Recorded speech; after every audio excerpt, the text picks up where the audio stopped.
then what precaution must be kept by bank when bank issued the loan on the behalf of guarantee? जब bank के through guarantee के behalf पे loan issue किया जाता है तो बैंक को कुछ प्रिकॉशंस को ध्यान में रखना पड़ता है.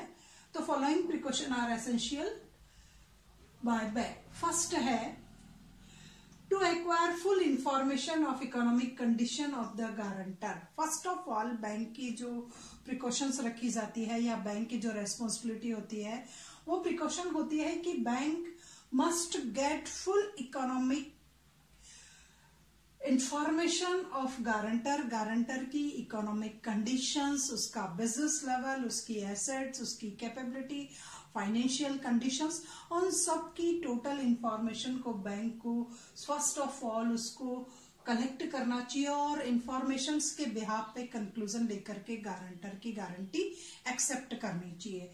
देन सेकेंड है guarantee should be in written form. Always bank accept guarantee in written form. Verbally guarantee valid नहीं होती है. इन केस फ्यूचर में आप कोर्ट में केस को जो है वो फुल केस जो है वो आप नहीं कर सकते हो बैंक की. तो बैंक को सेकंड प्रिकॉशन कैप्ट रखनी चाहिए. जो सेकंड प्रिकॉशन है कि गारंटी ऑलवेज रिटन फॉर्म में होती है. एक रिटन कंडीशनल जो भी है वो फिक्स कर करके must be sign by both parties. दोनों पार्टीज के थ्रू उसको साइन भी किया जाना चाहिए. तो गारंटी जो है वो रिटन फॉर्म में होनी चाहिए. Then third precautions which kept by bank is clarification of guarantee amount. कि गारंटी की अमाउंट टोटली आपकी लोनिंग अमाउंट के इक्वल होनी चाहिए. If bank issues 5 lakh loans then guarantee is equal to 5 lakh. तो गारंटर के थ्रू पार्शियली गारंटी प्रोवाइड की जाती है. फुली बैंक को इसकी भी टोटल इंफॉर्मेशन लेनी चाहिए कि 2,50,000 की एसेट्स और 2,50,000 की गारंटी प्रोवाइड कर रहा है. तो बैंक को क्लैरिफिकेशन कर लेना चाहिए अमाउंट का जब रिटन फॉर्म में कॉन्ट्रैक्ट साइन किया जाता है कि which amount is accepted by guarantor as guarantee. उसके बाद होता है types. There are 2 types of guarantee. First of all आपको ये पता लगाना चाहिए कि गारंटी कितने टाइप्स की होती है.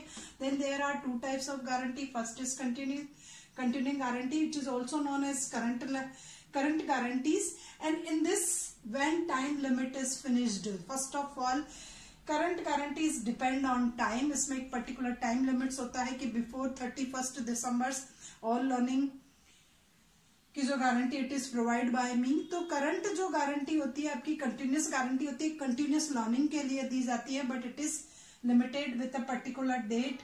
पर्टिकुलर डेट जो होती है वो इसकी फिक्स होती है. वहां तक की लर्निंग की रेस्पॉन्सिबिलिटी इसकी होती है. And second is specific guarantee which is only related from a specific amount और specific loan. It is related totally on a special transactions. Then there are 2 types of guarantees. Then this precaution is kept by bank that what is the form of guarantee. Guarantee किस form में provide की जाती है. If it is related from time limits, then time limit की बाउंडेशंस को bank को ध्यान रखना चाहिए. If it is related from a special types of loan or transactions, तो बैंक को ओनली उस लोन और ट्रांजेक्शंस पे अपनी नजर रखनी चाहिए. Then second precaution type of guarantee. Fifth है material additions or alterations. Guarantee का जो कॉन्टेक्ट होता है then bank has no right to alterate the material. Borrower has no right to alterate the material. इन दोनों को कोई राइट नहीं होता है. Without the permission of guarantor no alterations will take place according to act 1872 section 133. ये section आपको ये एक्सप्लेन कर रही है कि on alterations and additions guarantor की एक्सेप्टेशन इज मस्ट एसेंशियल.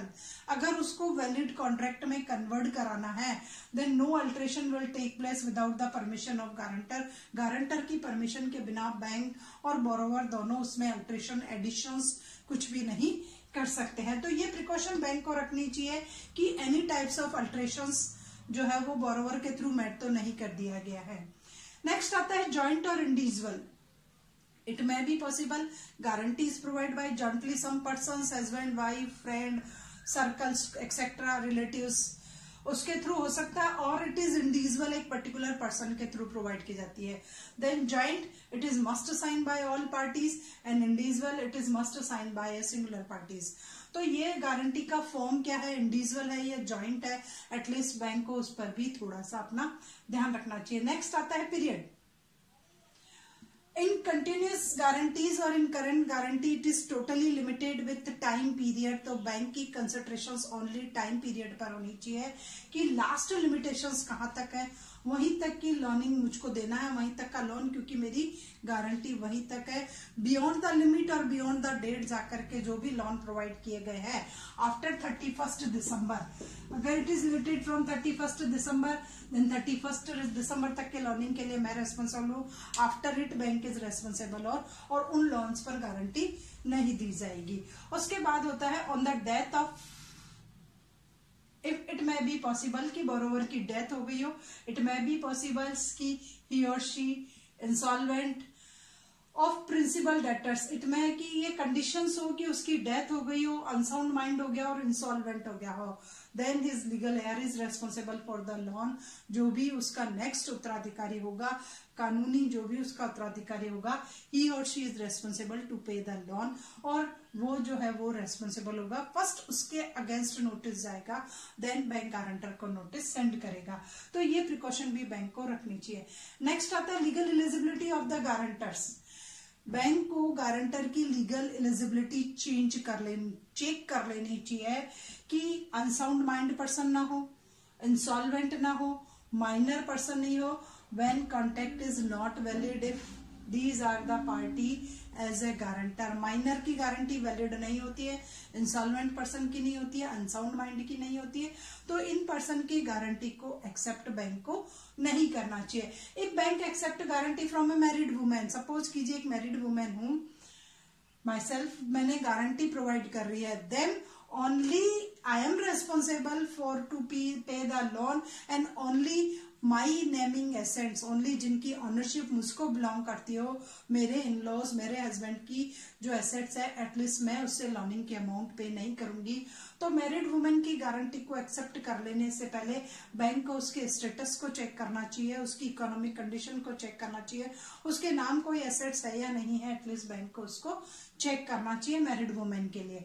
और उसके बाद है पार्टनरशिप फर्म. सपोज कीजिए guarantee is provide by a partnership firm, then it is must sign by all partners.